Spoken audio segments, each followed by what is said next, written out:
Jadi sebagian ulama Syafi'iyah mereka kategorikan rukun salat itu ada 13 macam. Nah, di sini Imam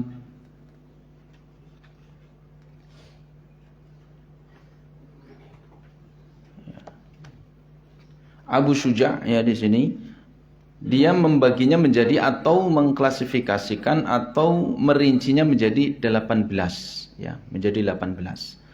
Karena tumakninah itu dimasukkan kepada bagian masing-masing ya. Di dalam misalkan di dalam hadis musi'us shalah itu kan hadis yang menjelaskan tentang orang yang salatnya buruk, tidak bagus. Kemudian Nabi kan mengatakan irqa' fatatma'inna raqi'an. Jadi itu sudah satu paket. Jadi tumakninah dengan ruku itu satu paket. Jadi ruku dan tumakninah satu. Jadi yang dimaksud ruku di sini adalah ruku yang disertai tumakninah. Kemudian di dalam sujud Nabi juga berkata, Nabi bersabda, usjud fatma'inna sajidan. Sujudlah dan tumakninalah ketika sujud. Tenang dulu ketika sujud, artinya tidak boleh berduru-buru. Jadi satu paket sujud dengan tumakninah. Kemudian ketika i'tidal juga demikian. Irfa' fatma'inna qa'iman.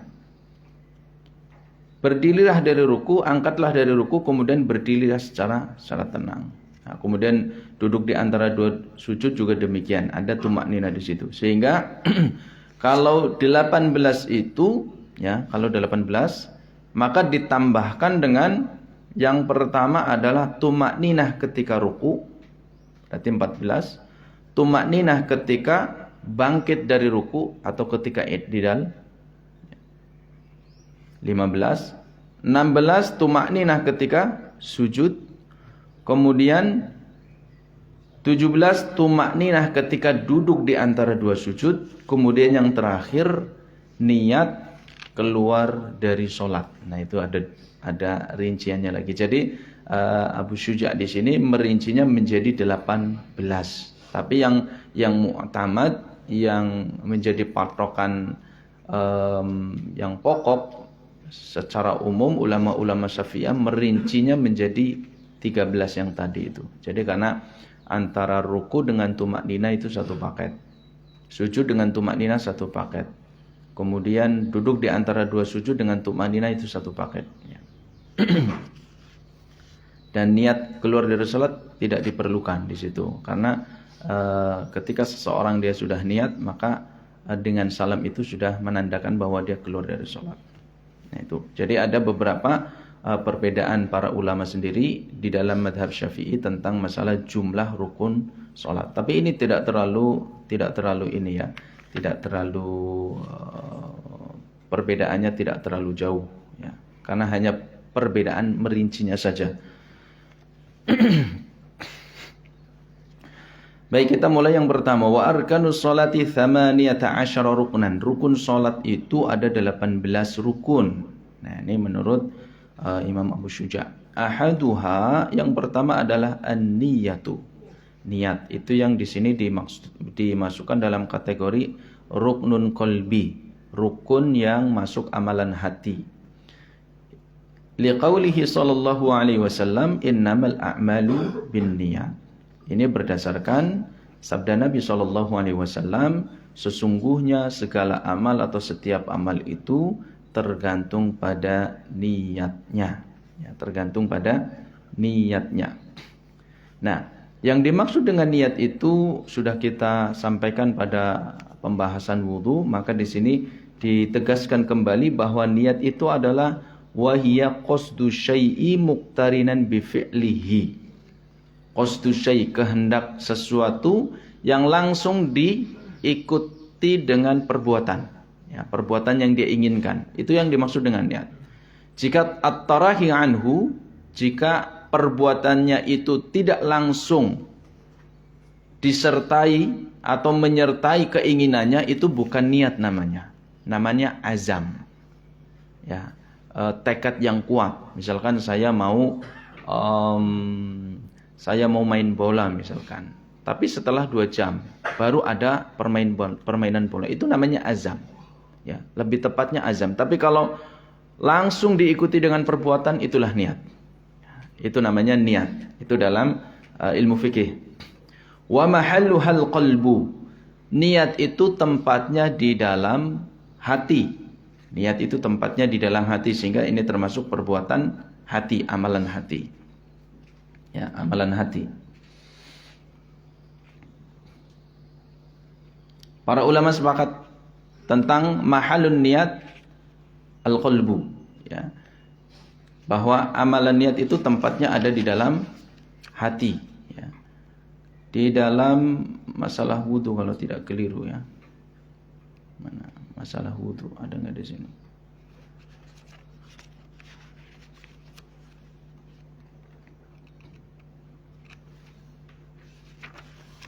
Masalah wudu. Ada. Bahwa pembahasan niat itu ada beberapa macam, ya. Artinya ada di situ ada haqiqatun wa mahallun wa zamanun wa syartun wa maqsudun hasan, itu kan. Jadi pengertian hakikat niat itu apa? Hakikat niat itu ya ini, qasdu syai'i muqtarinan bil fi'li, itu hakikatnya. Kehendak sesuatu, menghendaki sesuatu yang langsung diikuti dengan perbuatan, itulah niat. Kemudian mahallun, mahal. Ulama sepakat bahwa tempat niat itu ada di dalam hati. Ya, karena di sini nanti akan disinggung tentang talafuzun niyah itu, ya. Itu yang menjadi polemik. Menjadi polemik. Sebelum masuk ke situ, maka di sini disebutkan fa in kanatis sholatu fardhon. Jika salat itu fardu, wajib niyatal fardiyati wa qasdu fi'liha wa ta'yinuha min subhin aw dhuhrin masalan. Ya, karena salat dibagi menjadi tiga. Salat dibagi menjadi tiga. Salat fardu, ya. Salat fardu berarti salat yang wajib hukumnya. Yang kedua, salat sunnah muqayyad, salatun naflin muqayyadin, salat sunnah yang muqayyad, salat sunnah yang terbatasi atau terikat. Ya. Muqayyadnya ini terikatnya ada dua. Qaidnya, pengikatnya itu bisa waktu. Misalkan salat rawatib itu kan terikat waktu. Dia mengikuti rangkaian salat fardu. Ada qobliyah, ada ba'diyah. Kemudian ada salat duha. Kemudian ada salat tahajud. Itu kan waktu. Kemudian yang kedua, biqaidin sabab. Ya, jadi qaidnya, pengikatnya adalah sebab. Misalkan karena ada hujan, maka disebut salat istisqa. Karena sebab ada kekeringan, kita menginginkan ada hujan, meminta atau memohon hujan. Yang kedua, misalkan ada gerhana matahari, gerhana bulan, maka di situ disebut dengan salat al-kusuf atau salat khusuf. Nah, itu dzu sabab. Jadi yang kedua, salatun naflin muqayyad, jenis yang kedua. Salat sunnah yang terikat. Ikatannya bisa karena waktu, bisa karena sebab tertentu. Yang ketiga, salatun naflin mutlak. Salat sunnah yang mutlak, yang tidak ada sebabnya. Bukan sebab waktu, bukan sebab yang lain. Bukan karena muqayyad waktu atau muqayyad sebab. Jadi dia mutlak saja. Jadi dia pernah salah seorang sahabat datang kepada Nabi SAW, ya Rasulullah, dhulluni ala amalin a'malu biha yudkhiluni Allahul jannah. Tunjukkan kepadaku satu amalan yang Allah akan menjadikanku memasukkan ke dalam surganya. Kata Nabi SAW, alaika biqasrati sujud. Hendaklah engkau memperbanyak sujud. Itu diantara dalil salat mutlak diantaranya. Artinya memperbanyak salat. Jadi tanpa sebab. Misalkan ketika waktu Jumat, ya, ketika waktu Jumat. Waktu Jumat seseorang dia boleh untuk sholat sebelum khatib naik mimbar, maka dia memperbanyak zikir di situ dengan cara sholat. Itu sholat apa? Sholat mutlak namanya. Jadi dia memperbanyak sholat sebelum khatib naik mimbar. Sholat 2 rakaat selesai salam, sholat lagi selesai salam, dan seterusnya. Ya. Karena ada hadis juga yang menyebutkan sholatun nahari mathna mathna, sholatul laili mathna mathna, wa sholatun nahari mathna mathna. Sholat sunnah malam itu dikerjakan 2 rakaat. Sholat siang pun sholat sunnahnya dikerjakan 2 rakaat 2 rakaat. Itu namanya sholat mutlak.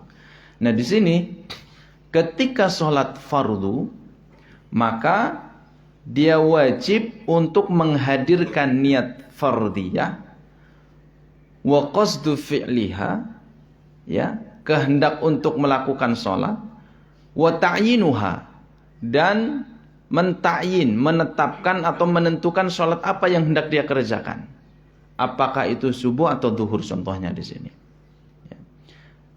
Au kanatis sholatun naflan, jika sholatnya adalah sunnah, dzata waqtin, yang dia karena muqayyadnya adalah waktu, karatibatin seperti sholat sunnah rawatib, au dzata sababin, atau karena ada muqayyad sebab tertentu, kal istisqa seperti sholat meminta hujan, wajaba qasdu fi'liha wa ta'yinuha, maka dia wajib harus qasdu fi'liha, harus menghadirkan kehendak untuk melakukan sholat dan ta'yin, menentukan sholat apa yang hendak dia kerjakan di dalam niatnya itu, ya.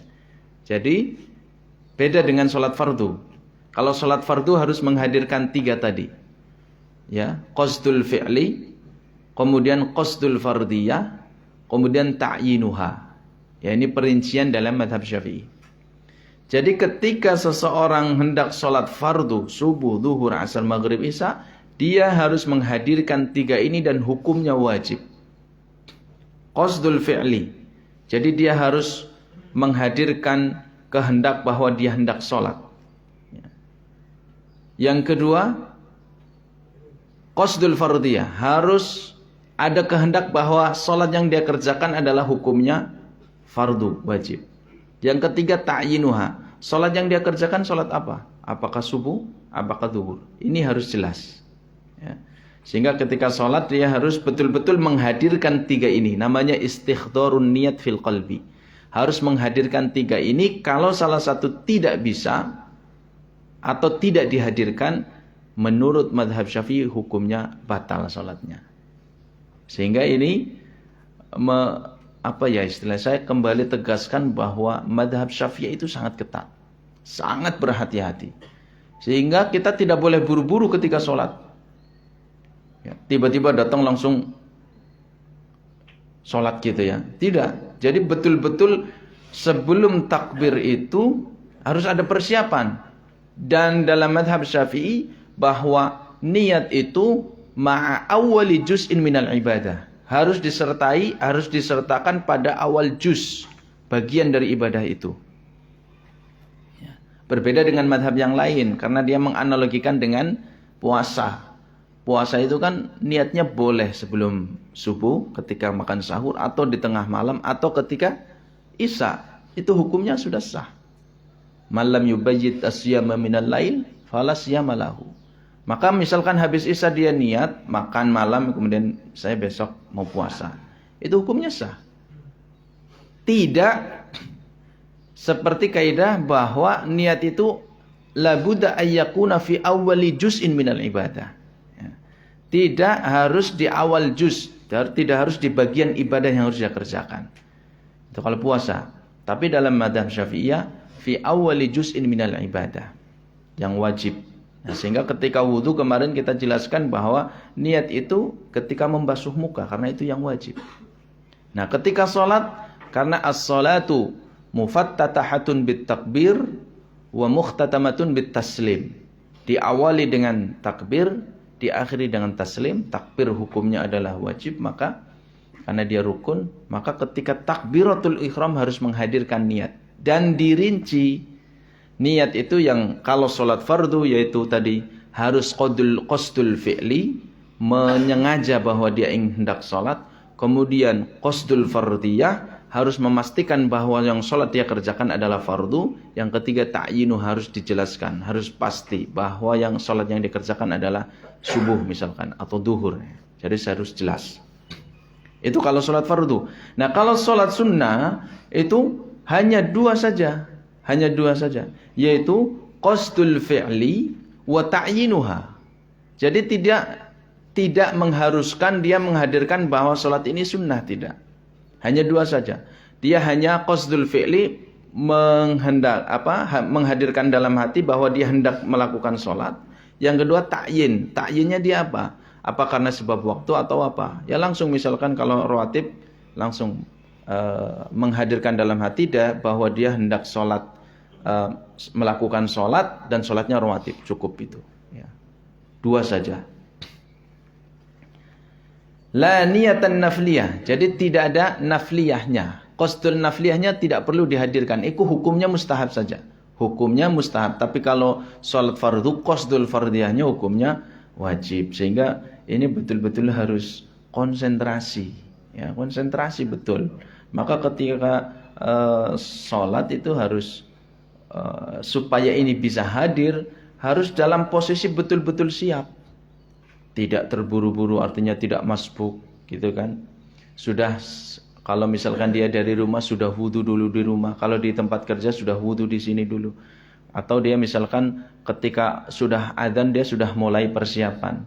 Sehingga dia tidak terburu-buru dan bisa menghadirkan ini. Nah, makanya pernah saya sampaikan satu hadis dari Nabi SAW. Innal abda la yusalli salatan ma yuktabu minha illa. Nah ini. Jadi kita kadang merasa sholat kita udah sempurna. Saya sudah sempurna kadang-kadang. Merasa bahwa sudah berjamaah, kemudian enak, kemudian bisa merenungi bacaannya. Belum tentu, gitu ya. Bisa jadi ketika sholat di niatnya itu kita lalai. Nah, dalam madhab Syafi'i ini kencang sekali. Maka bisa jadi sholat kita itu kekurangan dan kita nggak merasa. Ketika niatnya sudah ada yang kurang di situ, ya, kurang menghadirkan hati.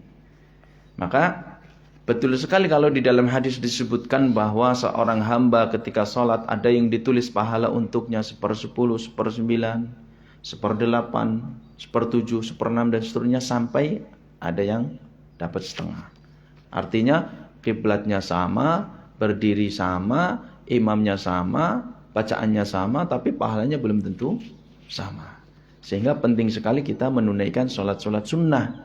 Sehingga Allah Subhanahu wa ta'ala nanti sebagaimana yang disebutkan dalam hadis akan ada dialog nanti pada hari kiamat. Ungzuru hal li'abdi min tanaful au min tanawwu. Lihatlah kepada hambaku ini apakah dia punya sholat sunnah. Fayukammalu biha man intaqasa minal fariidhah, untuk melengkapi sholat-sholat fardu yang kurang. Kurang dan dia enggak merasa. Gitu ya. Nah, sehingga tidak boleh kita abaikan tentang masalah sholat sunnah. Nah, kalau sholat mutlak yang tadi sholatun naflin mutlak, maka dia hanya cukup qasdul fi'li. Ya, tidak ada fardhiyah, tidak ada qasdun nafliyah, tidak ada. Jadi dia hanya niat langsung dalam hatinya Allahu Akbar. Dalam hati dia menghendaki bahwa dirinya mau menunaikan sholat. Itu aja, itu sudah cukup. Ataupun menghadirkan yang lainnya, misalkan lillahi ta'ala karena Allah, kemudian mustaqbilal qiblah, atau misalkan di sini duhur itu 4 rakaat gitu kan. Yang namanya duhur ya udah pasti 4 rakaat, atau subuh 2 rakaat. Subuh ya 2 rakaat gitu kan.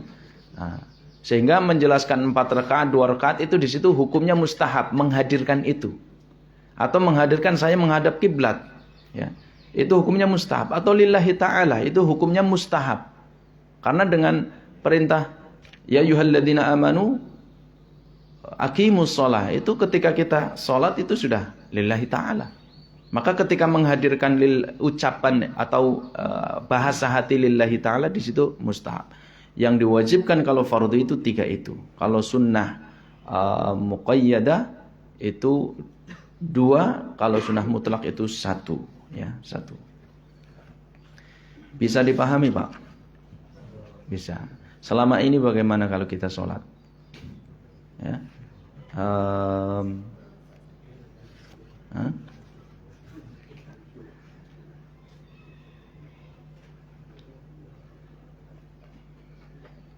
Baik, wa mahallun niyati al-qalbu. Tempat niat ada dalam hati. Ulama sepakat. Baik, tentang talaffuz bin niyat di sini disebutkan. Qala al-Juwaini, dzakara al-Iraqiyuna min ashabina man awjaba at-talaffuz bima yuaddi ma'na an-niyyah qabla at-takbir.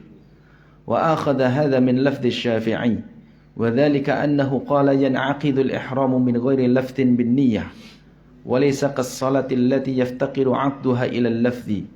Thumma qalu hadha alladhi dhakarahu ha'ula'i khata'.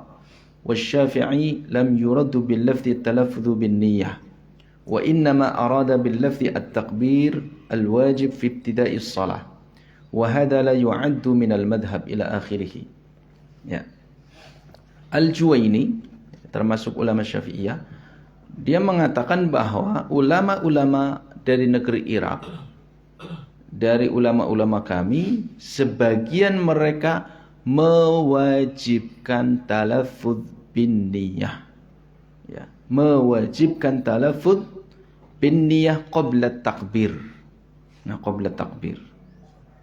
Nah, di sini banyak yang talaffuz bin niyah. Hafal semua. Hafal mboten, Pak? Nah, bisa angkat jari coba. Satu, niat salat subuh yang dilafadzkan. Nah, jadi di sini nanti saya sampaikan bahwa ada dua hal. At-talaffudzu bin niyah wal jahru bin niyah. Para ulama yang khilaf di antara mereka adalah talaffudz bin niyah. Yang mereka maksudkan adalah melafadzkan niat, bukan menjaharkan niat, ya. Bukan menjaharkan niat. Ya, menjaharkan niat bukan. Tapi talaffudz bin niyah. Kalau talaffudz itu bihaitsu yusmi'u nafsahu, hanya didengarkan oleh dirinya sendiri. Seperti sholat sir gitu ya. Bukan kemudian yang sampingnya terganggu gitu, bukan. Coba ada yang hafal di sini? Talaffudz bin niyah. Yang melafadzkan niat siapa? Kira-kira? Masalah ngasih ngaku. Coba Pak jenengan. Kalau sholat subuh gimana?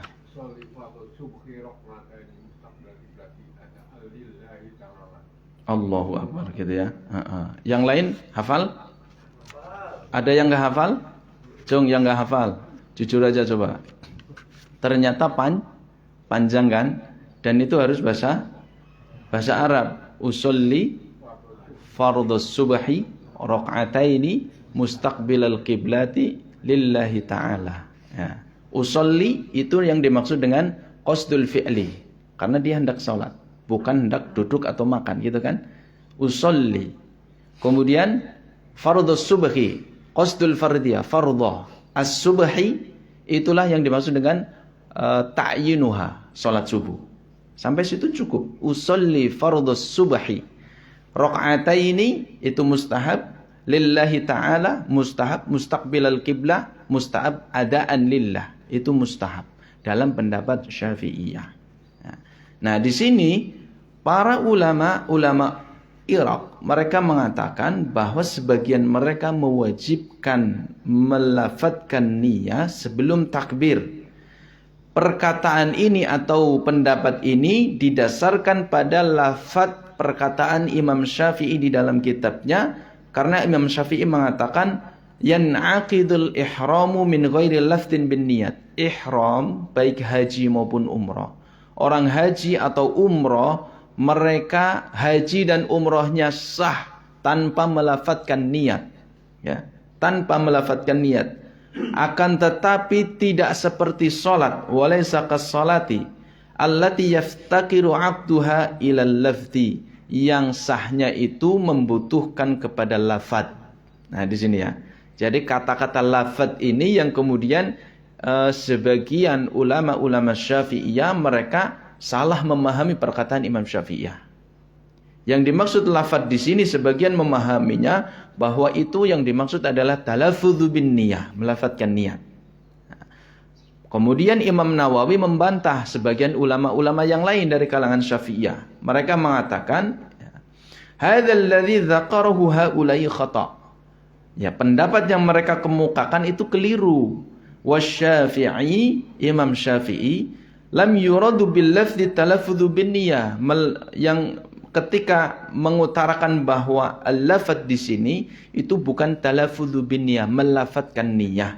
Innama arada bil lafzi at-takbirul wajib fi ibtida'is shalah. Yang dimaksudkan oleh Imam Syafi'i dengan mengatakan walaysa kas-salati allati yaftaqiru aqduha ilal lafzi, lafaz di situ bahwa tidaklah seperti salat yang sah tidaknya itu ya harus ada lafaz pengucapan di situ.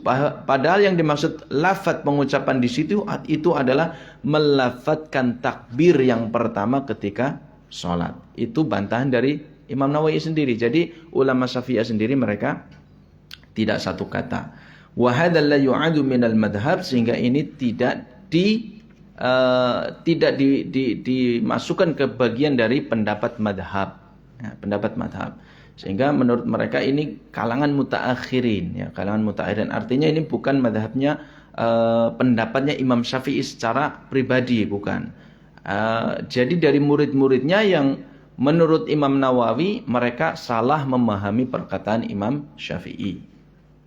Qala Ibnu Taimiyah, at-talaffudzu bin niyati la yajibu 'inda ahadil minal a'immah. Menurut ya, para ulama tidak satupun mereka yang mewajibkan melafadzkan niat.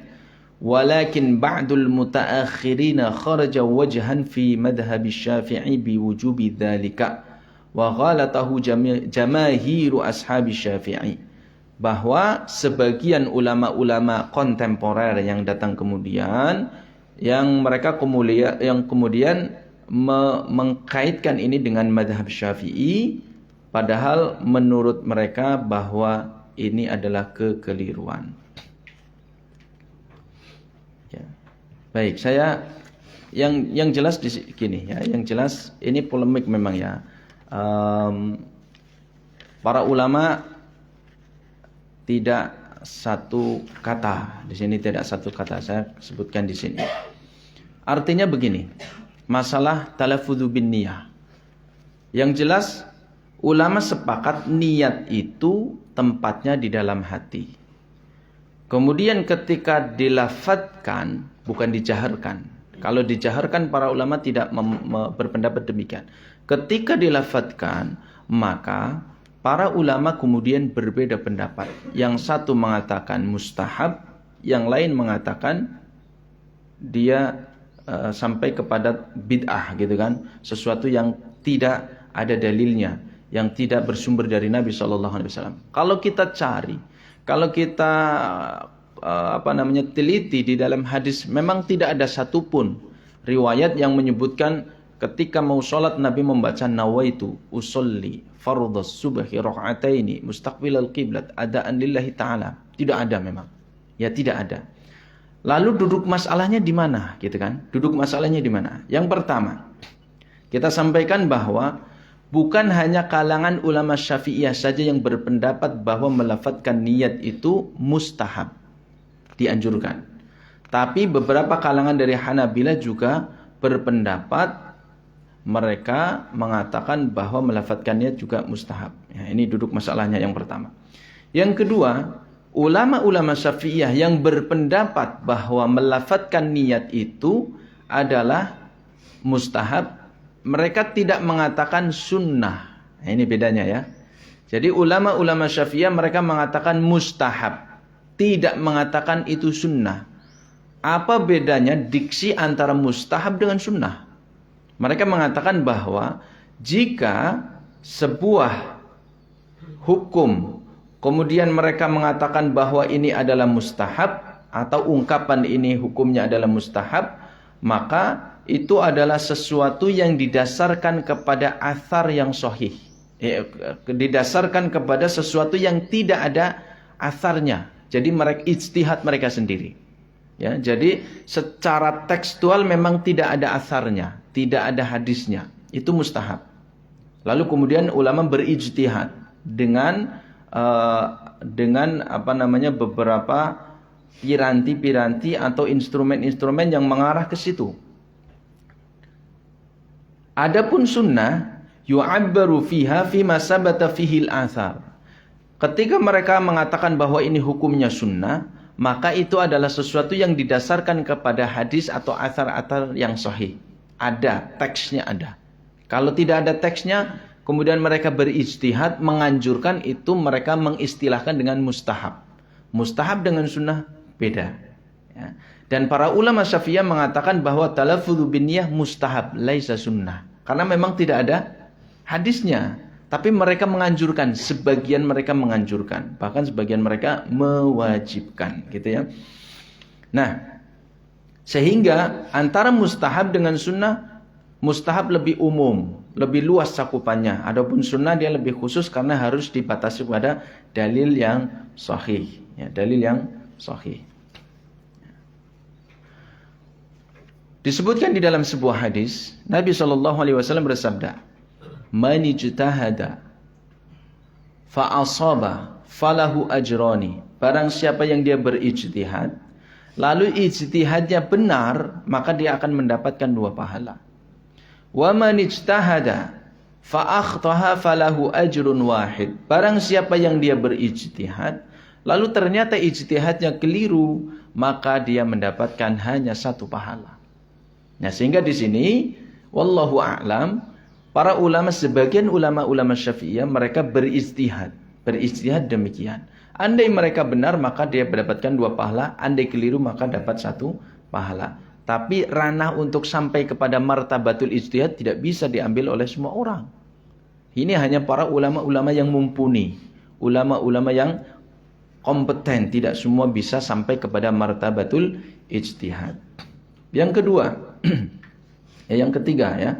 Yang ketiga, misalkan tadi kita sampaikan dalam pendapat Syafi'iyah bahwa ketika sholat fardu, maka dia harus menghadirkan istihdharu fil qalbi, qasdul fi'li, qasdul fardiyah, wa ta'yinuha. Nah, gini ya, ta'yinuha. Ini akar masalahnya di sini. Ketika ya mereka mengatakan bahwa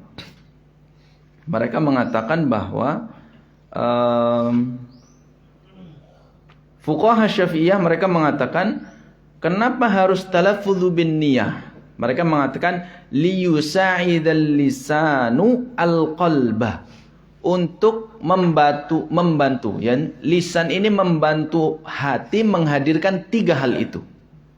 Karena kalau nggak terbiasa susah ya. Berat ini.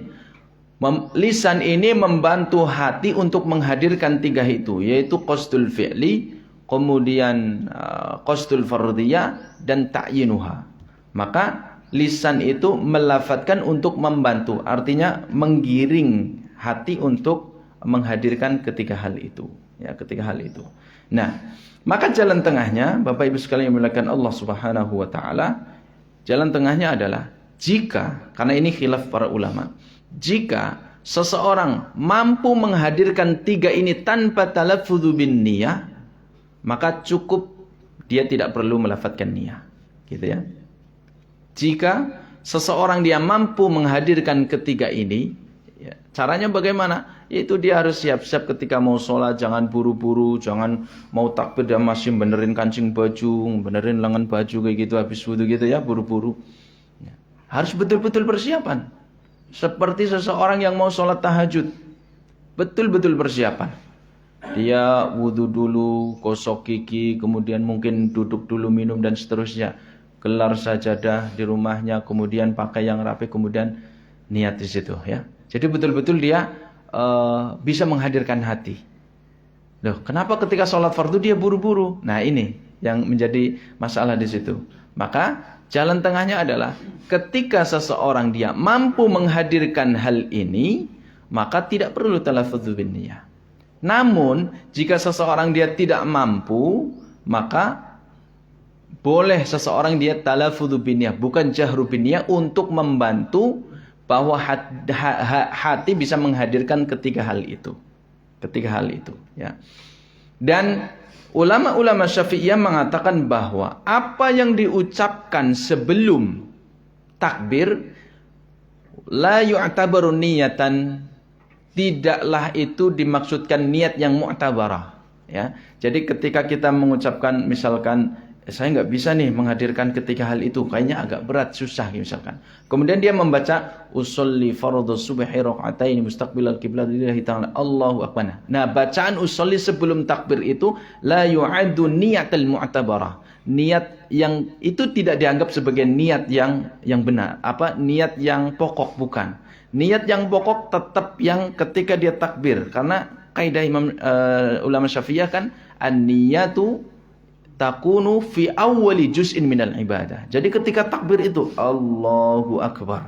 Jadi ketika dia membaca Allahu Akbar, sehingga nggak boleh buru-buru Allahu Akbar. Maka dia harus menghadirkan 3 itu, nggak boleh Allahu Akbar, nggak boleh. Pelan aja Allahu Akbar. Hadirkan dalam hati itu Allahu Akbar. Dia niat sholat, fardu, kemudian sholatnya apa, gitu ya. Nah, usahakan itu bisa. Karena apa? Para ulama sering menyampaikan al-khuruju minal khilafi mustahab. Keluar dari khilaf ulama itu mustahab. Ya.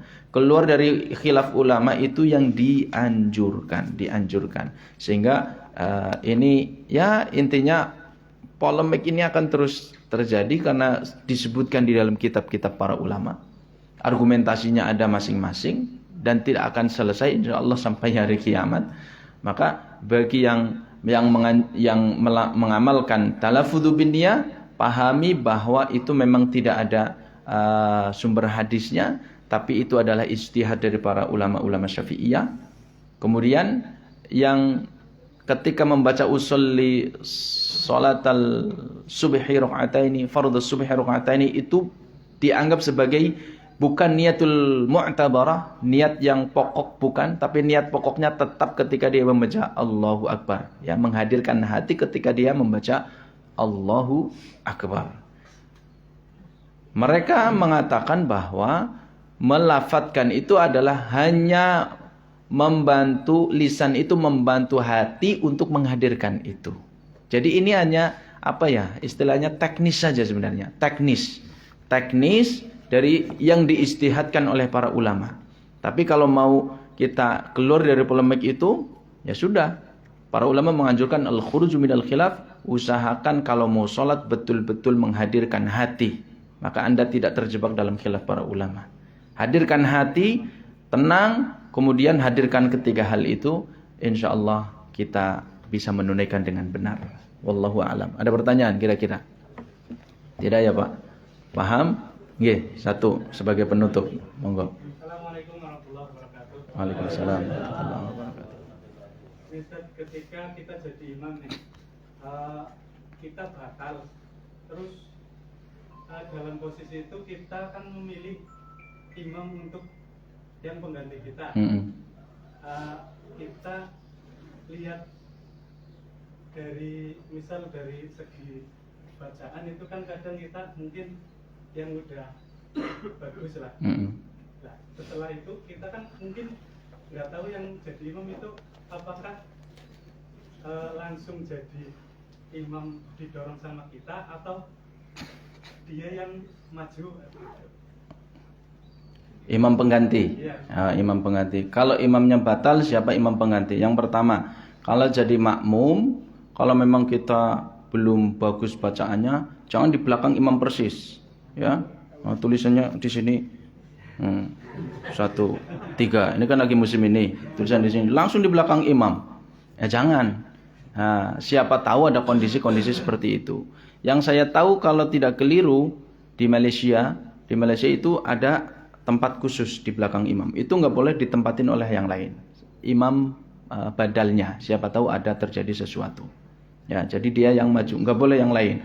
Kalau misalkan dia ada yang pakai kaos atau pakai apa, di sampingnya boleh, nggak apa-apa ya. Tapi ini kadang orang pakai kaos, pakai celana lagi semangatnya langsung di belakang imam. Nah kalau kayak gitu gimana?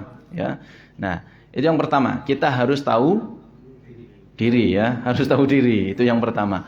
Yang kedua, kalau memang itu betul terjadi batal imamnya, maka tidak boleh diteruskan. Dia harus keluar. Tidak boleh diteruskan. Lah izin lah aku, masa imam batal gitu. Enggak, dia harus keluar. Harus keluar. Lalu siapa yang menjadi penggantinya? Maka pilih, ditarik di belakangnya persis, ya. Teruskan, gitu kan. Teruskan, saya batal. Tidak boleh kemudian keluar nanti yang di belakang nggak tahu hukum-hukum fikih, bingung. Ini siapa imamnya? Yuk shoot, shoot. Nah, kan nggak boleh gitu ya. Nggak boleh. Makanya yang di belakang harus yang fakih juga. Yang harus tahu ya. Harus tahu bacaannya bagus, kemudian dia tahu hukum-hukum fikih. Kalau terjadi hal-hal seperti itu maka tidak terjadi hal yang demikian yang tidak diinginkan. Bahkan ada satu video yang saya lihat itu bagaimana imam besar, Imam Al-Haramain ya. Kalau tidak apa Imam Madinah kalau tidak salah, saya melihat itu ada videonya. Ketika seorang imam salah bacaan, maka dia nengok ke kanan karena dia posisinya bukan di belakang imam. Dia nengok ke kanan melihat apakah ada penggantinya atau tidak.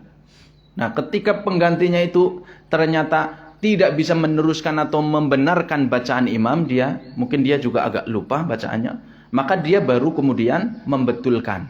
Karena dia hafiz gitu kan, baru membetulkan. Nah, ini kan masalahnya kalau misalkan sholat Jumat itu ya, sholat Jumat.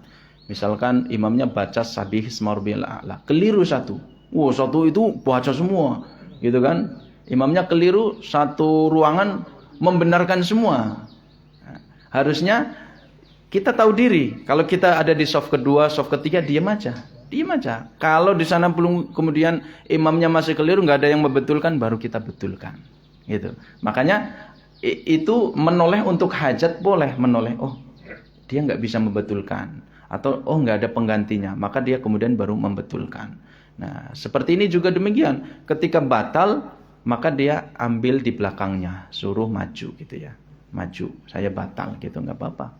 Ya. Biasanya kan ada yang, kalau mungkin nggak tahu, ada yang mengatakan kalau 3 kali jalan misalkan ke depan, 3 kali jalan itu batal. Enggak, tidak. Kalau dikerjakan untuk kebutuhan ya, untuk kebutuhan sholat maka hukumnya boleh ya.